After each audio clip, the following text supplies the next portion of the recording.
UPA की सरकार में जहां 4,11,000 लोगों को रोजगार दिया गया था रेलवे में, एनडीए की सरकार में 5,02,000 लोगों को रोजगार दिया गया। विपक्ष में जो बात करते हैं कभी चीन से कंपैरिजन तो आप करेंगे ही। आपका प्रेम किसके साथ है हम सबको पता है, इसमें क्या बड़ी बात है। 1978 2014 आपने 60 साल तक राज किया इस देश पे। किस मुंह से आज बोलते हो आप? आपके 60 साल के काम को किसी भी पैरामीटर पे देख लीजिए। 60 साल बनाम 11 साल, हर जगह 11 साल के इस काम में आपको अधिक शक्ति, अधिक पावर, अधिक अचीवमेंट दिखाई देगी। माननीय सभापति महोदय, बहुत बहुत धन्यवाद। मैं 25 माननीय सांसदों ने जिन्होंने इस चर्चा में भाग लिया उनको भी धन्यवाद देना चाहूँगा। कई अच्छे सुझाव आए, कई क्रिटिसिज्म हुए और कई ऐसे भी तथ्य रखे गए जो कि सत्य से परे हैं। अगर इन सभी विषयों को रखें तो कुल मिला के 4 बकेट्स में सारे सब्जेक्ट्स आते हैं। कई माननीय सांसदों ने बिल से संबंधित विषय रखे, एम्पावरमेंट, जोन में किस तरह से ज़्यादा पावर हो, स्टेट गवर्नमेंट का क्या रोल होगा, कोऑपरेटिव फेडरलिज्म, इस तरह के विषय रखे।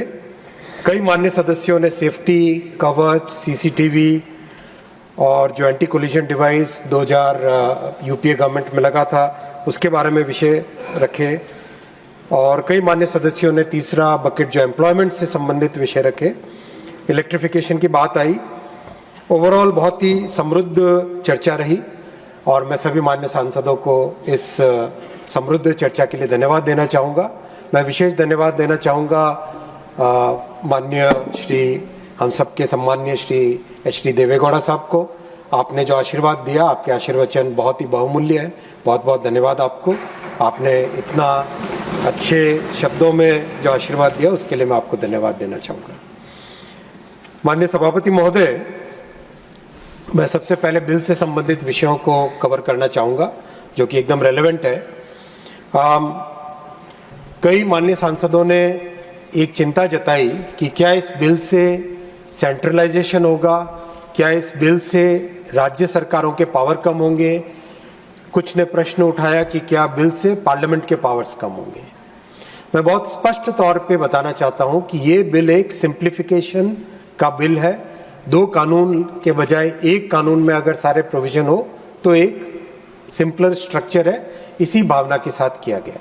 लेकिन साथ ही साथ मैं ये भी बताना चाहूँगा कितना मेजर एम्पावरमेंट हुआ है फील्ड ऑफिसेस का, उसके बारे में। माननीय खड़गे जी अभी नहीं है, कुछ देर पहले तक यहाँ बैठे थे, जो रेल मंत्री रह चुके हैं। 10 साल पहले रेलवे के जोनल ऑफिसेस में जनरल मैनेजर्स को, डीआरएम्स को, उनके पास जो पावर थे उसका अगर आज कंपैरिजन करें, माननीय सभापति महोदय, मैं सबको बहुत खुशी के साथ बताना चाहूँगा, आज जनरल मैनेजर्स के पास किसी भी कॉन्ट्रैक्ट को एक्सेप्ट करने का 100% पावर है। चाहे वो 10 करोड़ का प्रोजेक्ट हो टेंडर या वो 1000 करोड़ का टेंडर हो, उसको आज जनरल मैनेजर एक्सेप्ट करते हैं। ये एम्पावरमेंट हुआ। 50 करोड़ से कम के प्रोजेक्ट्स को सैंक्शन करने का यानी अप्रूव करने का वो भी पावर जनरल मैनेजर्स को दिया गया है।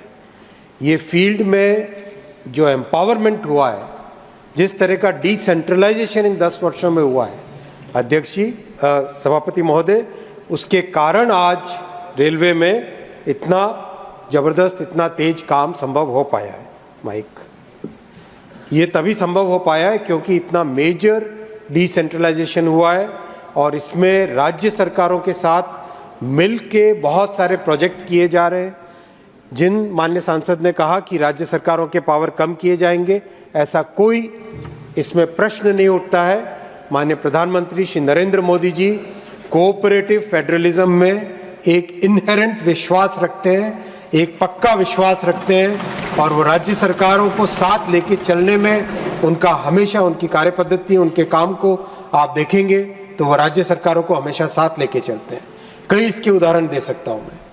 जिन राज्यों में भारतीय जनता पार्टी या एनडीए की सरकार नहीं है, उन राज्यों में भी मान्यवर सभापति जी बहुत अच्छा बजट का एलोकेशन किया गया है।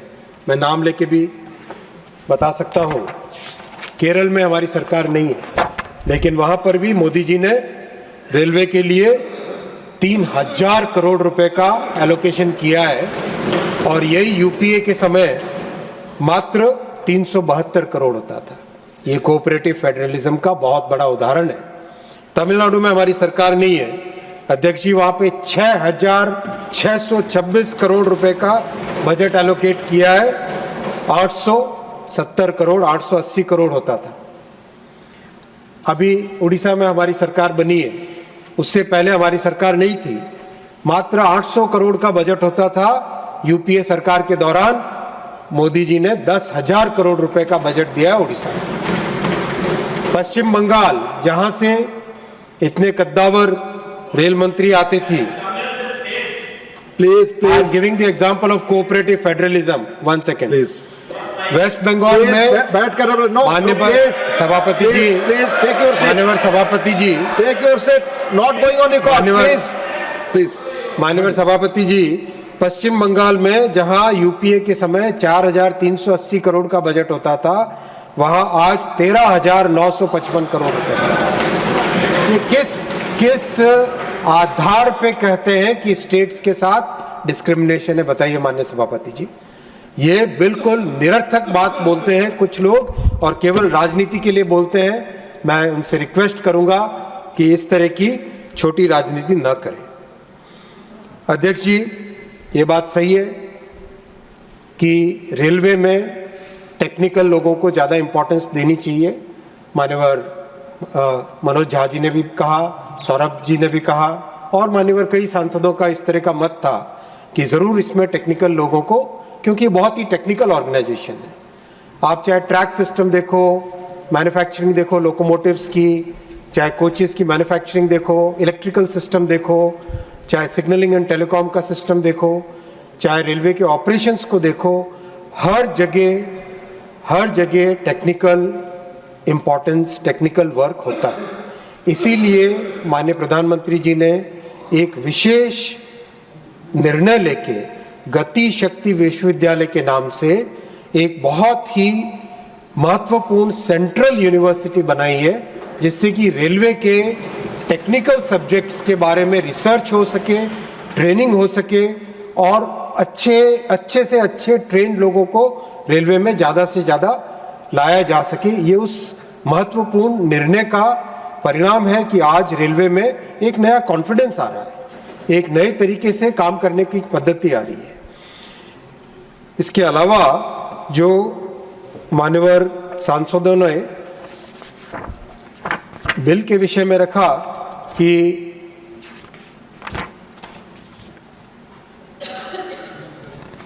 बहुत मेरे ख्याल से किसी ने कहा कि बहुत बड़ा रिफॉर्म की अपॉर्चुनिटी थी और इस बिल के माध्यम से रिफॉर्म किया जा सकता था।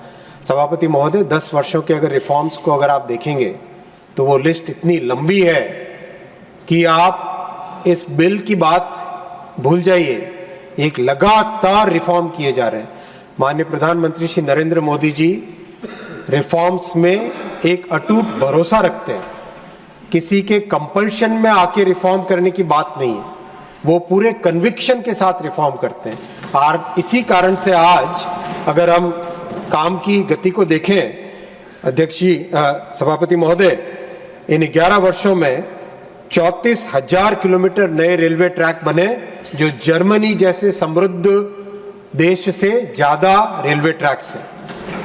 45,000 किलोमीटर इलेक्ट्रिफिकेशन हुआ है। ये विषय आया, माननीय मनोज जी ने पूछा कि 100% इलेक्ट्रिफिकेशन की क्या जरूरत है। प्रश्न जायज है इनका। इलेक्ट्रिकल ट्रैक्शन में और डीजल ट्रैक्शन में 95% कम होता है पोल्यूशन, 95%। अब आप इसको कंपेयर करिए रोड से। पहले अगर रोड से रेल को कंपेयर करें तो ऑलरेडी करीब 90% कम हो जाता है पोल्यूशन, कार्बन डाइऑक्साइड का जो एमिशंस है वो। और इलेक्ट्रिकल और डीजल को जब कंपेयर करें तो फिर सिग्निफिकेंट कमी आती है। तो ये देश के लिए बहुत बड़ी ज़रूरत है कि हम मैक्सिमम ट्रांसपोर्टेशन इलेक्ट्रिकल मेथड से करें, और वैसे भी हमारे पेट्रोलियम की रिजर्व्स लिमिटेड हैं और हम इलेक्ट्रिसिटी अपने खुद के सोर्सेज से जनरेट कर सकते हैं। इसलिए ज़रूरी है कि हम ज़्यादा से ज़्यादा ट्रांसपोर्टेशन, चाहे वो इलेक्ट्रिक व्हीकल्स के जरिए से रोड ट्रांसपोर्टेशन हो, चाहे इलेक्ट्रीफाइड रेलवे के माध्यम से रेल ट्रांसपोर्टेशन हो, उसको हमें इलेक्ट्रिकल माध्यम से ही करना चाहिए। ये देश की ज़रूरत है और ये देश के स्ट्रैटेजिक रिक्वायरमेंट में भी आता है। साथ ही साथ माननीय मनोज जी ने कहा कि डीजल के जो लोकोमोटिव्स हैं उनका क्या होगा। जो डीजल के लोकोमोटिव्स हैं उनको डिजास्टर मैनेजमेंट ब्रेकडाउन के टाइम के लिए रखा जाएगा, क्योंकि उस वक्त में इलेक्ट्रिकल लाइन को स्विच ऑफ किया जाता है ताकि उस टाइम में डीजल के मूवमेंट से काम हो सके। कई सारे जो बहुत पुरानी टेक्नोलॉजी के बहुत डीजल कंज्यूमिंग लोकोमोटिव्स थे, उनका ऑलरेडी एक तरीके से जो बेचे जा सके उनको बेचा गया है, कि जिनको एक्सपोर्ट किया जा सके उनको एक्सपोर्ट भी किया गया है और कुछ को कन्वर्ट भी किया गया है। ओवरऑल करीब 4000 के आसपास डीजल लोको रहेंगे, जो कि ओवरऑल हमारे पूरे देश में जब भी कोई इंसिडेंट मैनेजमेंट हो उसके काम में आएंगे। तो ये उनके प्रश्न का एकदम स्पेसिफिक मैं जवाब देता हूँ। अध्यक्ष जी, पूछा गया रेलवे में टॉयलेट्स की बात। इन 11 वर्षों में रेलवे के कोचेज में 3,10,000 टॉयलेट बने। 3,10,000 टॉयलेट्स। आप याद कीजिए, इससे पहले की जो परिस्थितियां होती थी, टॉयलेट के नाम पे एक छोटा सा एक होल होता था। आज उससे बहुत बेहतरीन परिस्थिति है और जितने नए रोलिंग स्टॉक बन रहे हैं उनमें टॉयलेट्स में लगातार इंप्रूवमेंट आ रहा है। माननीय मंत्री जी, एक minute. Honourable members, it is now 6 p.m. If the House agrees, we may sit beyond 6 p.m. today till the disposal of the Railways Amendment Bill 2024. Do I have the leave of the House to extend the sitting beyond 6 p.m.? माननीय मंत्री, please. धन्यवाद सभापति महोदय। 3,10,000 toilets बने और इसके कारण stations की जो पहले दुर्दशा थी वो आज किसी भी स्टेशन पे जाए सिग्निफिकेंट इम्प्रूवमेंट है। कई मान्य सदस्यों ने कमेंट्स किए, शायद उन्होंने पिछले कुछ वर्षों में ट्रेन में बैठने का एक्सपीरियंस नहीं लिया होगा, पर जो भी अभी बैठे हैं, ऐसा अभी बहुत काम बाकी है। मोदी जी हमेशा एक ही चीज़ हमको समझाते हैं कि इन 10 वर्षों में जो काम किया है वो एक तरीके से देश के लिए एक फाउंडेशन बनाने का काम किया है। इन 5 वर्षों में 3 गुना मेहनत करके बेस बनाना है, क्योंकि देश को विकसित भारत अगर हमें बनाना है, जो हमारा लक्ष्य है, उस लक्ष्य के लिए अभी बहुत मेहनत के साथ, बहुत शिद्दत के साथ काम करना है। अध्यक्ष जी, अगर हम एम्प्लॉयमेंट की बात करें, एम्प्लॉयमेंट में मैं बहुत स्पष्ट तौर पे बताना चाहूँगा, कई मान्य सांसदों ने आज कहा कि एम्प्लॉयमेंट के लिए, रिक्रूटमेंट के लिए कुछ नहीं किया गया। मैं सबके नाम इंडिविजुअली सबके मैंने नोट्स रखे हैं, लेकिन आपको मैं बताना चाहूँगा कि यूपीए की सरकार में जहां 4,11,000 लोगों को रोजगार दिया गया था रेलवे में, एनडीए की सरकार में 5,02,000 लोगों को रोजगार दिया गया। और अध्यक्ष जी, जो एग्जाम कराए गए, अभी हाल ही में 2 एग्जाम कंप्लीट हुए। रामजी लाल सुमन जी नहीं है, वो कहते हैं कि एग्जाम ही नहीं हुए, शायद वो परिस्थितियों से वाकिफ नहीं, उनकी टीम ने उनको ब्रीफ नहीं किया होगा। एक एग्जाम था ग्रुप डी का एग्जाम, 1,26,00,000 कैंडिडेट्स उसमें बैठे, 68 दिन तक एग्जाम चला, 133 शिफ्टों में एग्जाम हुआ, 211 शहरों में 726 सेंटर्स में एग्जाम हुआ, 15 भाषाओं में 15 लैंग्वेजेस में ये एग्जाम हुआ। कहीं पे कोई प्रॉब्लम नहीं, कोई पेपर लीक का इश्यू नहीं, एग्जाम बहुत कंफर्टेबली, स्मूथ, ट्रांसपेरेंट तरीके से हुआ। दूसरा एग्जाम एनटीपीसी का एग्जाम, एनटीपीसी यानी नॉन टेक्निकल पॉपुलर कैटेगरीज, 1,11,00,000 लोग कैंडिडेट्स थे, 33 डेज तक एग्जाम चला, 99 शिफ्ट्स में, 191 सिटीज में, 551 सेंटर्स में, 15 लैंग्वेजेस में, एब्सोल्युटली स्मूथ, एब्सोल्युटली ट्रांसपेरेंट। अभी हाल ही में एएलपी असिस्टेंट लोको पायलट का एग्जाम कंप्लीट हुआ, 18,40,000 कैंडिडेट्स थे उसमें, 5 दिन तक एग्जाम 15 शिफ्टों में 156 शहरों में चला, 346 सेंटर्स में, 15 लैंग्वेजेस में, एब्सोल्युटली स्मूथ। इस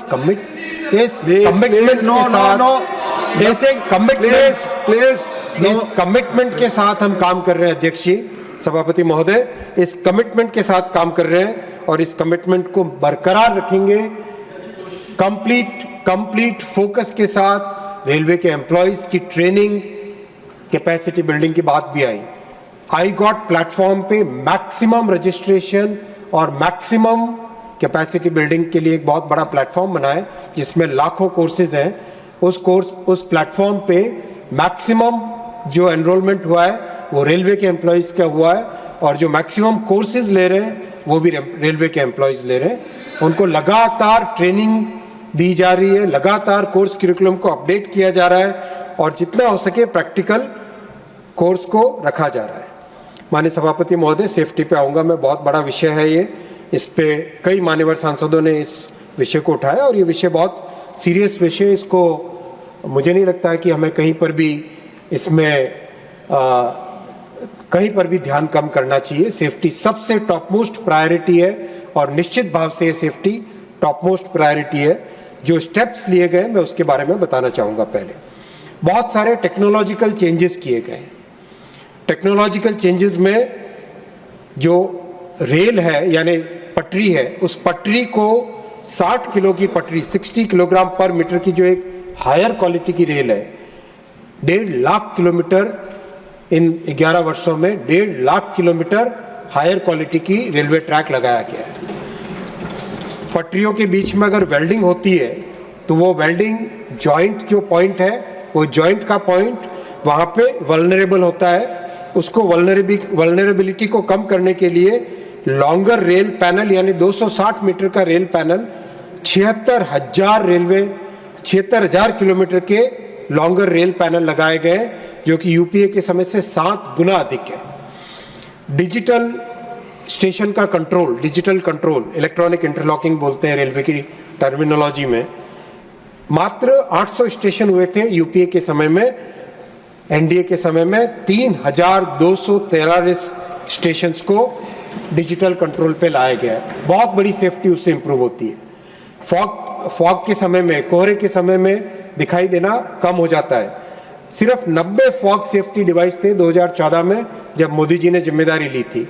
आज माननीय सभापति जी 26,000 फॉग सेफ्टी डिवाइस हैं ट्रेन में लगे हुए, जिसका बहुत बड़ा बेनिफिट भी मिल रहा है। हमारे लोको पायलट से पूछिए आप। थिक वेब स्विच, रेलवे का जो रेलवे की पटरी को अगर हम देखें उसमें बीच में एक वेब होता है जो कि दोनों ऊपर और नीचे वाले हिस्से को जोड़ता हुआ है। उसको अगर थोड़ा सा हम चौड़ा करें, मोटा करें, तो पटरी की स्ट्रेंथ बहुत बढ़ जाती है। थिक वेब स्विच कहते हैं उसको। थिक वेब स्विच 2014 तक नील थे, नील, 0। आज 27,000 थिक वेब स्विच लग चुके हैं पूरे रेलवे सिस्टम में। बेटर मेंटेनेंस प्रैक्टिसेस, पहला बेटर टेक्नोलॉजी लाना, दूसरा बेटर मेंटेनेंस प्रैक्टिसेस। जो रेल रिन्यूअल का प्रश्न भी कई मान्यवर सांसदों ने उठाया कि पटरियां पुरानी हो चुकी है। पुरानी पटरियों को रिप्लेस करके नई पटरी लगाने का काम 50,000 किलोमीटर में हुआ है, जो कि एक अपने आप में एक ऐतिहासिक काम है माननीय सभापति महोदय। जब ट्रेन चल रही है उसके बावजूद पटरियों को रिप्लेस करना, किस तरह से मेंटेनेंस के टाइम मेंटेन करना, वो देखिए।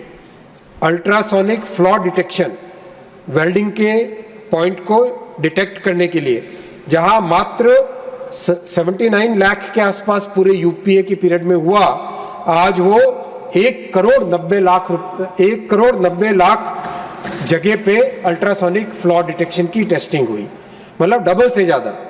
वेल्ड फेलियर, इसका रिजल्ट दिखता है। वेल्ड फेलियर जहां 2013-14 में, माने खड़गे जी नहीं है यहाँ पर, उनके समय की बात है, 3,700 होते थे, वहां पे आज मात्र 300 रह गए। 92% कमी आई है वेल्ड फेलियर्स में।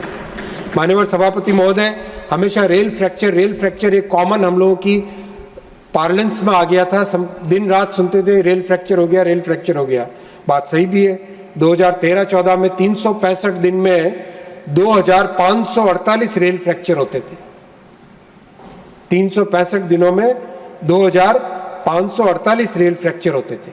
आज वो संख्या 91% कम हो गई है रेल फ्रैक्चर्स की। ये मेंटेनेंस में इंप्रूवमेंट लाया गया। आप मेंटेनेंस का प्रश्न पूछ रहे थे।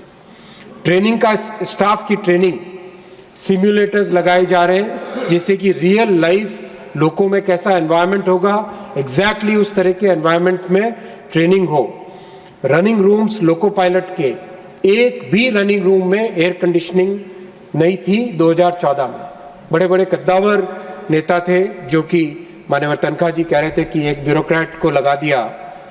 हाँ, मैं मानता हूं, मैं टेक्नोक्रेट हूं, ब्यूरोक्रेट हूं, लेकिन कमिटमेंट देश के लिए कहीं कम नहीं है, किसी भी नेता से कम नहीं।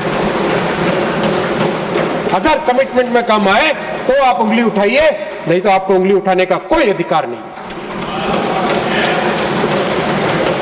आज माननीय सभापति जी 558 रनिंग रूम लोको पायलट्स के 100% एयर कंडीशनड हो गए। किसी भी लोको में एक भी जगह पर कोई एक भी टॉयलेट नहीं होती थी किसी कैब में। हमारी महिला लोको पायलट्स की समस्या आप सोचिए कितनी बड़ी होती होगी।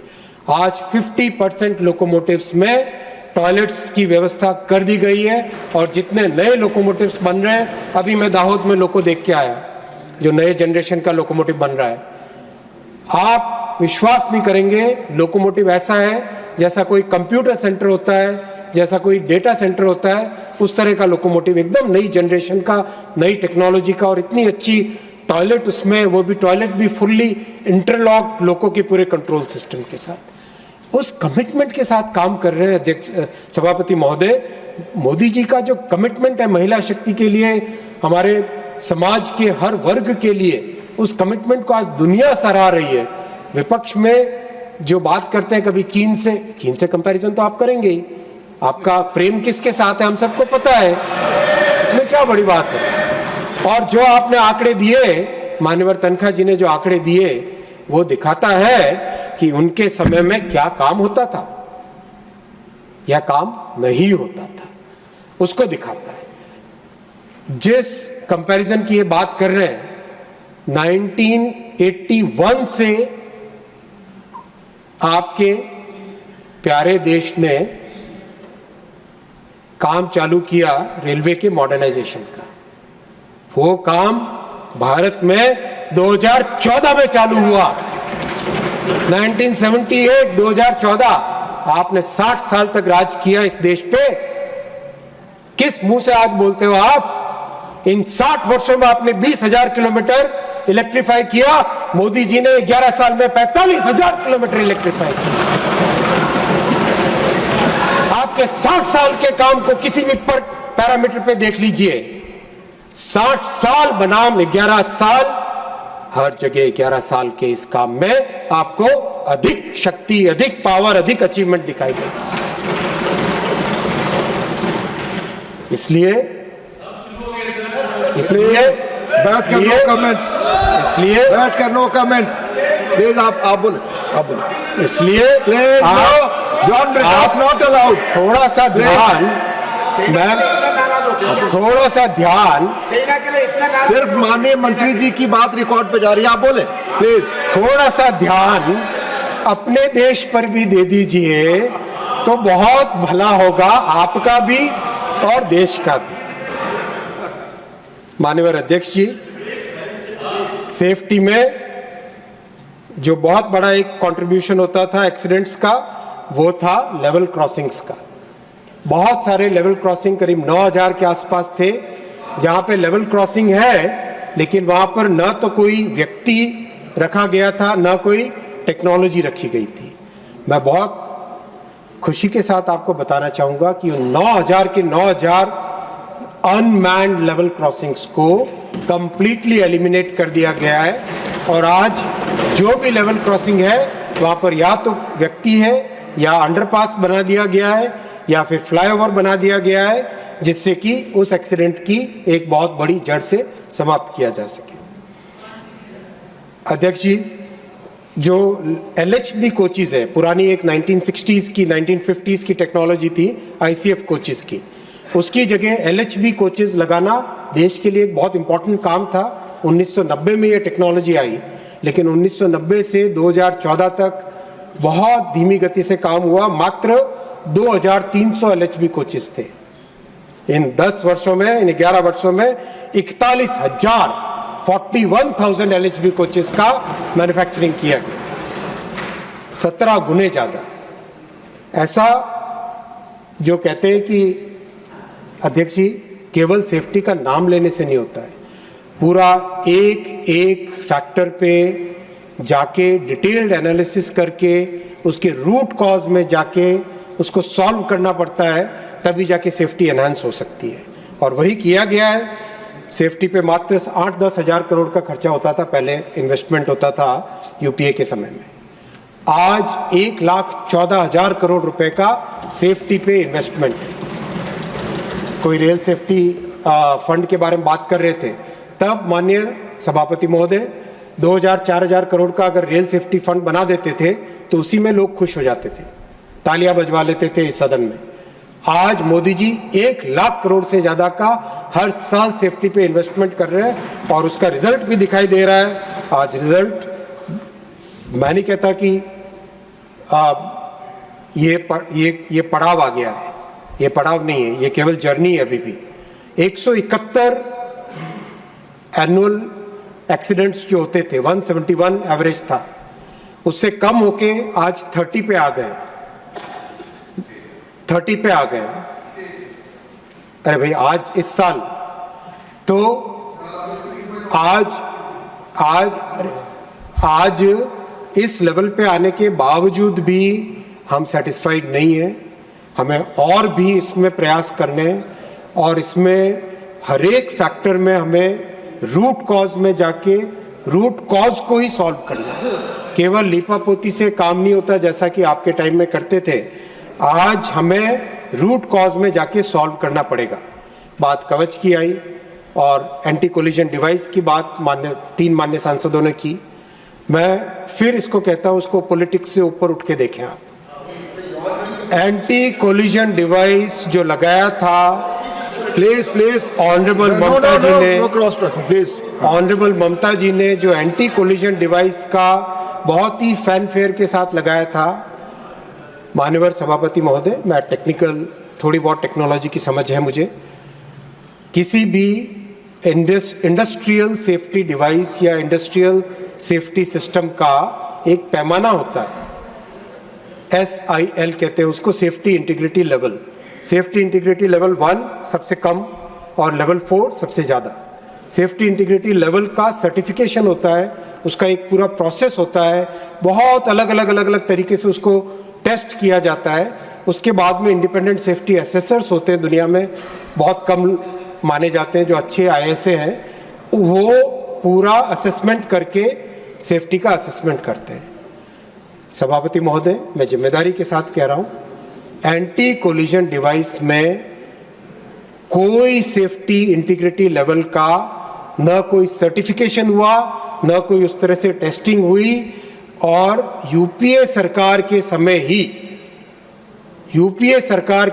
ही अपने ही इनके समय ही जो लगाए गए ACD को, एंटी कोलिजन डिवाइस को ऑफिशियली फेलियर करार किया गया और जितने लगाए गए थे उन सबको भी रिमूव करने का फैसला लिया गया 2012 में। मैं आशा करता हूं कि आज के बाद में हमारे TMC के सांसद कभी ACD का नाम न लें, क्योंकि उनके ही समय में ये लगाया घोषणाओं के साथ और उनके ही समय में फेलियर घोषित हुआ। मोदी जी ने 2016 में कवच के डेवलपमेंट को कंप्लीट किया। 2016 से 2019 के बीच में इसका सर्टिफिकेशन का प्रोसेस चला। SIL 4, सेफ्टी इंटीग्रिटी लेवल 4, जो कि हाईएस्ट लेवल होता है सेफ्टी का, उस लेवल का सर्टिफिकेट लेने में 3 साल लगे। डिस्पाइट कोविड के 2 साल, 20 और 21 के 2 साल का एक सेटबैक रहा, फिर भी लगातार एक्सपेरिमेंट्स करते रहे। और भारत बहुत ही एक, हमारा रेलवे नेटवर्क बहुत ही एक वाइड, अलग अलग डाइवर्सिटी का रेलवे नेटवर्क है।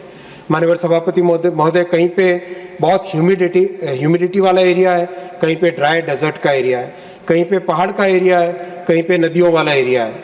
इन सब चीजों को ध्यान में रख के सारे फीचर्स को डिवाइस में लाना, ये हमारे सामने जिम्मेदारी थी।